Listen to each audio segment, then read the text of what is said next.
अगर आपने सन 1980 में विप्रो में सिर्फ 10,000 रुपए लगाए होते तो आज आपके पास पूरे 1200 करोड़ रुपए होते। जी हाँ, अगर सही से इन्वेस्ट किया जाए तो स्टॉक मार्केट इतना पावरफुल हो सकता है। देखो, स्टॉक मार्केट को समझना इतना भी मुश्किल नहीं है जितना लोग दिखाते हैं। इस वीडियो में मैं आपको स्टॉक मार्केट इस तरीके से समझाऊंगा जैसे एक 10 साल के बच्चे को समझाया जाता है, क्लियर एंड सिंपल। और हर कॉन्सेप्ट को एक रियल स्टॉक एग्जांपल से समझाऊंगा ताकि आप भी बिना कंफ्यूज हुए इन्वेस्टिंग स्टार्ट कर सको। क्योंकि मुझे आज भी याद है जब मैंने पहली बार स्टार्ट किया था तो मुझे भी ये सब काफी कंफ्यूजिंग लगता था। चलो फिर बिना टाइम वेस्ट किए शुरू करते हैं। सबसे पहले स्टॉक होता क्या है, चलो इन्फोसिस के एग्जांपल से समझते हैं। मान लो इन्फोसिस के पास 4.15 बिलियन शेयर्स हैं और एक शेयर की प्राइस 1545 है। अब अगर मैं इसी मोमेंट इन्फोसिस का एक शेयर खरीद लूं तो इसका मतलब है कि मैंने वो शेयर 1545 में बाय कर लिया। अब अगर मुझे इन्फोसिस के दो शेयर्स खरीदने हो तो बिल्कुल सिंपल है। एक शेयर की प्राइस 1545 है तो दो शेयर्स का मतलब हुआ 1545 मल्टीप्लाई बाय 2, यानी मेरी टोटल इन्वेस्टमेंट हुई 3090 रुपीज। चलो एक और सिंपल एग्जांपल से समझते हैं। जैसे ये रिलायंस इंडस्ट्रीज का स्टॉक है। एक रिलायंस शेयर की प्राइस 1546 रुपीज है। अब अगर मुझे रिलायंस में इन्वेस्ट करना है और मैं दो शेयर्स लेता हूँ तो मेरी टोटल इन्वेस्टमेंट हुई 1546 मल्टीप्लाई बाय 2। और अगर मैं तीन शेयर्स लेता हूँ तो मेरी टोटल इन्वेस्टमेंट हुई 1546 मल्टीप्लाई बाय 3। सिंपल। ये शेयर का प्राइस हमेशा ऊपर नीचे होता रहता है, जिसके बारे में हम वीडियो में आगे बात करेंगे। शॉर्ट में समझो, स्टॉक खरीदना मतलब कंपनी का एक छोटा सा हिस्सा खरीदना। और स्टॉक मार्केट की सबसे अच्छी बात यह है, तुम चाहे 100 से स्टार्ट करो चाहे 10,000 से, कुछ फर्क नहीं पड़ता। कुछ लोग कम पैसों से स्टार्ट करते हैं, कुछ लोग ज्यादा से। बस जरूरी है स्टार्ट करना।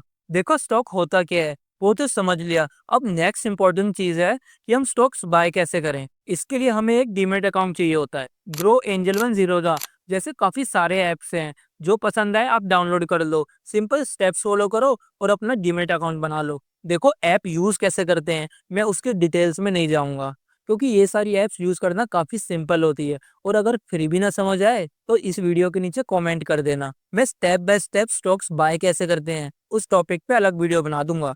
मान लो आपने ऐप डाउनलोड कर ली और उस पर डीमेट अकाउंट भी बना लिया, तो अब आप स्टॉक खरीदने के लिए बिल्कुल रेडी हो। अब चलते हैं इस बात पे कि स्टॉक से पैसा कैसे कमाते हैं। स्टॉक से पैसा कमाने के वैसे तो काफी सारे तरीके हैं, लेकिन मैं आपको सबसे मेन दो तरीके बताऊंगा। स्टॉक से पैसा कमाने का सबसे पहला तरीका है सस्ता खरीदो और महंगा बेचो। मान लो 20 साल पहले आपने इन्फोसिस के शेयर खरीदे होते। अगर आप उन्हें 20 साल तक होल्ड कर कर आज बेचते तो आज के टाइम पे उनकी वैल्यू काफी ज्यादा बढ़ चुकी होती। तो मतलब आपने सस्ता खरीदा और महंगा बेचा, जिससे आपको अच्छा खासा प्रॉफिट मिलता। अब एक रियल एग्जांपल लेते हैं। 7 जुलाई 2025 को रिलायंस इंडस्ट्रीज का एक शेयर 1541 का था। अगर तुमने उस दिन शेयर खरीदा होता और 1 सितंबर को 1353 का बेच दिया होता तो तुम्हें प्रॉफिट नहीं बल्कि लॉस होता, क्योंकि तुमने बाय किया 1541 पर और बेचा 1353 पर। मतलब तुमने महंगा खरीदा और सस्ते में बेच दिया, इसलिए तुम्हें लॉस हो गया। अब इन्फोसिस का एग्जांपल लेते हैं। मान लो 18 नवंबर को 2:30 पीएम पर आपने इन्फोसिस का एक शेयर 1491 में खरीदा और अगले दिन 11 बजे आपने वो शेयर 1540 में बेच दिया, तो आपको लगभग 50 रुपए का प्रॉफिट हो गया। 50 ज्यादा नहीं है लेकिन प्रॉफिट है। स्टॉक मार्केट से पैसा कमाने का दूसरा तरीका है डिविडेंड्स कलेक्ट करना। लेकिन हर कंपनी डिविडेंड्स नहीं देती, खाली बड़ी और स्टेबल कंपनीज रेगुलर डिविडेंड देती है। बिगिनर्स के लिए इन बड़ी कंपनीज में ही इन्वेस्ट करना सही होता है, क्योंकि इनमें रिस्क भी कम होता है और आप time to time dividends collect करके एक्स्ट्रा इनकम भी जनरेट कर सकते हो। चलो डिविडेंड को इन्फोसिस के एग्जांपल से समझते हैं। मान लो आपने इन्फोसिस का एक शेयर 1566 में खरीदा। जब आप कंपनी का एक शेयर बाय करते हो तब आप कंपनी का एक छोटा सा हिस्सा ओन करते हो, और इसी ओनरशिप की वजह से कंपनी आपको टाइम टू टाइम डिविडेंड्स देती है, यानी टाइम टू टाइम कैश। ज्यादातर कंपनी ये क्वार्टरली या कभी कभी मंथली भी देती है, और जो डिविडेंड आपको मिलता है वो ऑटोमेटिकली आपके डीमेट अकाउंट में ट्रांसफर हो जाता है। आपको कुछ भी एक्स्ट्रा काम करने की जरूरत नहीं होती। देखो, अभी हमने दो चीजें सीखी, सस्ता खरीदो महंगा बेचो और डिविडेंड्स कलेक्ट करके कैसे पैसे कमाते हैं। अब स्टॉक मार्केट से पैसे बनाने की तीन मेन स्ट्रेटेजीज होती है। पहली है स्विंग ट्रेडिंग।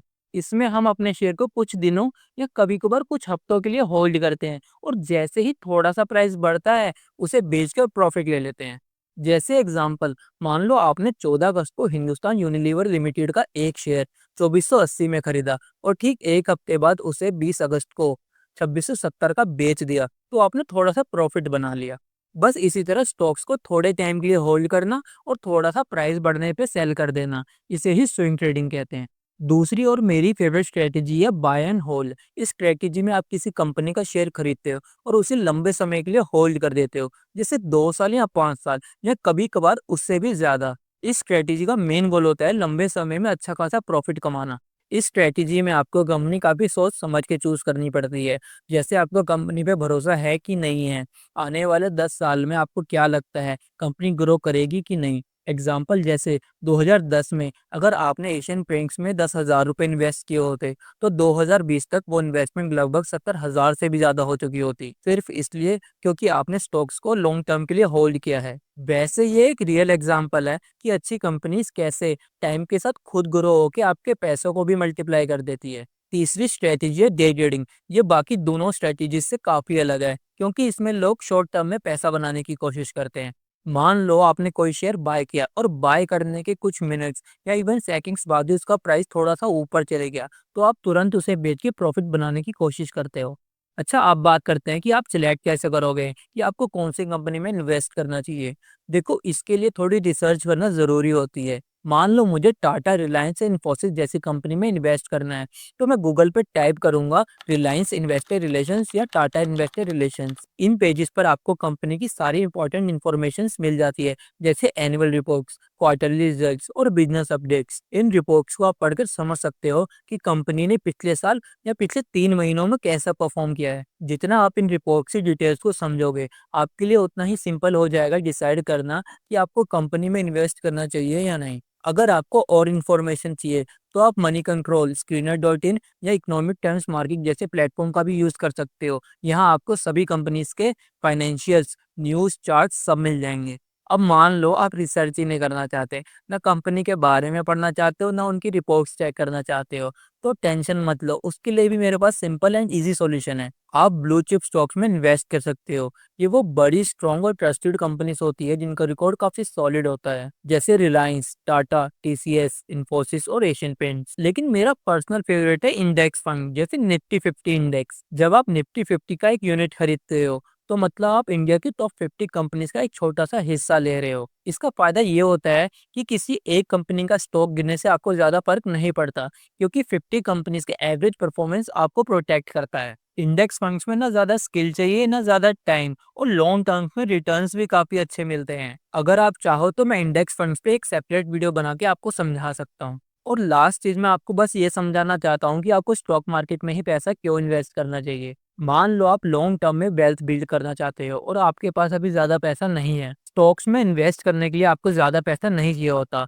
आप सिर्फ ₹100 से भी स्टार्ट कर सकते हो। वहीं आप अगर रियल एस्टेट में इन्वेस्ट करने जाओगे, तो आपको स्टार्टिंग में ही लाखों रुपए चाहिए होते हैं। तो अगर आपके पास ज़्यादा पैसा नहीं है, तो स्टॉक्स आपके लिए एक ईज़ी और बेस्ट वे है पैसा इन्वेस्ट करने का। अगर आप अच्छे से इन्वेस्ट करना सीख जाओ, तो आप 15 से 20% या उससे भी ज़्यादा रिटर्न्स आसानी से कमा सकते हो, जो एफडी से 3 गुना, गोल्ड और रियल एस्टेट से 2 गुना है। देखो, थोड़ा रिसर्च और एफर्ट तो ज़रूर लगता है, लेकिन ट्रस्ट मी, आपको उसका प्रॉफिट भी काफ़ी ज़्यादा मिलता है। मैं आपको डिस्क्रिप्शन में 3 बुक्स के लिंक दे रहा हूँ, जो आपको इन्वेस्टिंग समझने में काफ़ी ज़्यादा हेल्प करेंगे। और अगर आप चाहो तो मैं एक अलग वीडियो बना सकता हूँ, जिसमें मैं बताऊँगा कि कौन से स्टॉक्स इन्वेस्ट करने के लिए अच्छे हैं, और स्टेप बाय स्टेप ये भी समझाऊँगा कि कैसे डिसाइड करें कि कौन सी कंपनी इन्वेस्टमेंट के लायक है, कौन सी नहीं। आई होप कि आपको इस वीडियो से स्टॉक मार्केट के बारे में थोड़ी सी क्लैरिटी मिली होगी। Thanks for watching.